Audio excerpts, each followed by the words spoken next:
America's most powerful warship may now face its greatest threat, not from another navy, but from hundreds of drones costing less than one missile. As the U.S. Navy prepares for future conflict in the Pacific, a cheaper, faster technology is quietly challenging the core of American sea power.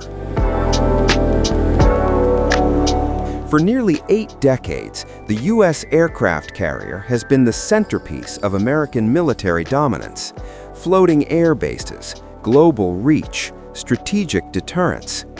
Each carrier strike group represents not just firepower, but American influence itself. At a cost exceeding $13 billion per carrier, these ships embody the assumption that concentration of power wins wars. But that assumption is now under scrutiny, not because carriers are weak, but because the battlefield around them is changing faster than their design cycle. And at the center of that change is a new class of weapon, the drone swarm. Drone swarms are not science fiction. They are real, tested, and increasingly operational. Coordinated groups of unmanned systems, airborne, surface, or underwater, designed to overwhelm defenses through numbers, autonomy, and adaptability. The Department of Defense, through initiatives like Replicator, is accelerating swarm deployment across all services. Meanwhile, adversaries are developing similar capabilities at a fraction of U.S. costs. Unlike traditional missiles, swarm drones exploit asymmetric warfare principles. They don't seek to overpower defenses individually, they aim to saturate them. And that is a fundamental challenge to how carrier defenses were designed.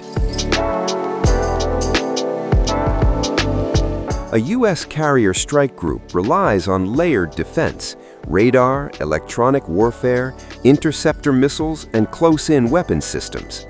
These systems were optimized for high-value threats, jets, cruise missiles, ballistic missiles.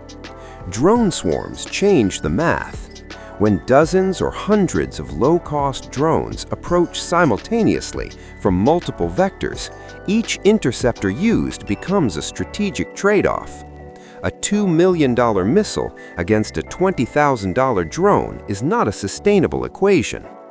Naval analysts inside the Pentagon are increasingly acknowledging this vulnerability, not publicly, but in classified assessments shaping future force planning.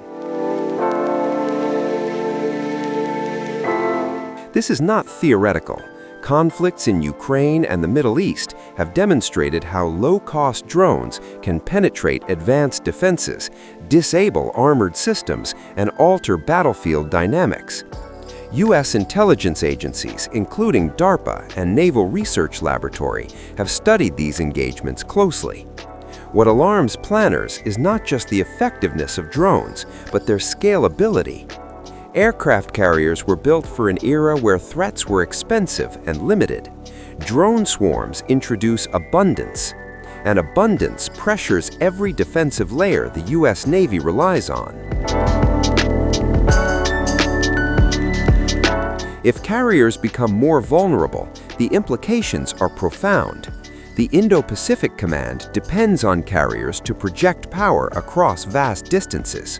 They underpin U.S. commitments to allies, freedom of navigation, and deterrence against peer competitors. A credible threat to carriers reshapes U.S. military balance and influences geopolitical calculations from Beijing to Tehran. This does not mean carriers are obsolete, but it does mean their role, protection, and deployment strategies must evolve rapidly. Concentration of power is becoming a liability in an era of distributed autonomous systems. The United States is not ignoring this shift. Programs focused on counter-drone systems, electronic warfare, AI-enabled targeting, and distributed maritime operations are already underway. The Navy is experimenting with its own unmanned surface and air swarms. Congress has authorized funding to accelerate autonomous defense platforms. But adaptation takes time. Carriers take decades to design and build. Drone technology evolves annually. This mismatch in timelines is one of the most under-discussed risks in U.S. defense planning today. Aircraft carriers are not disappearing. They remain unmatched in flexibility and power projection. But the era of unquestioned dominance is ending. Drone swarms represent not a replacement, but a pressure point.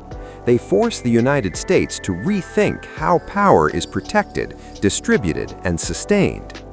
In the future battle space, survival may depend less on the size of the platform and more on the resilience of the system surrounding it. That shift is already underway.